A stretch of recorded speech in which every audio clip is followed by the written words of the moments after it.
Армысыздар, құрметті әріптестер. Бүгін 6 ақпан 2021 жыл. Бүгінгі күннің басты жаңалықтарына тоқталайық.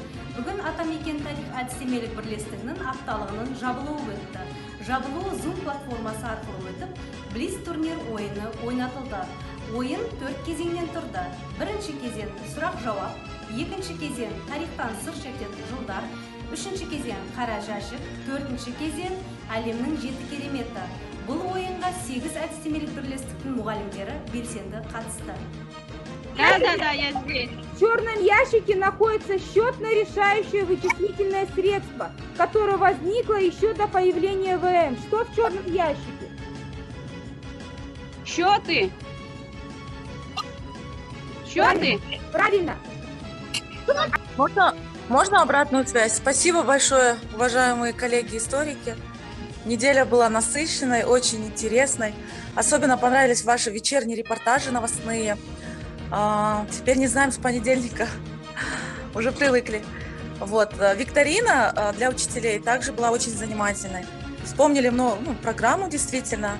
Были вопросы со школьной программы, когда мы еще учились. Большое спасибо. Я присоединяюсь к словам Кузяли. Альфия Раисовна, действительно, мероприятия у вас были очень интересные. А потом говорят же, учитель и жнец, и кузнец, и на игре дудец. Мы даже смогли на дистанционке, мы смогли насыщенно провести неделю. Очень хорошая неделя. Вы доказали, что вы работоспособные, конкурентоспособные. Спасибо, было интересно. Сәлеметсіздер ме? Апталықтарымыз өте жоғары деңгейде өтті. Әсіресе кешкі жаңалықтарымыз өте күнде кешкісін күтіп отыратын болдық. Рахмет, сабақтарыңыз бәрі керемет. Блиц турнир ойынына белсенді қатысып, жүлделі орынға ие болған мұғалімдер. Бірінші орын Әсем Ерболатқызы, химия пәні мұғалімі. Екінші орын Нұрлан Қажығалиұлы, еңбек пәні мұғалімі.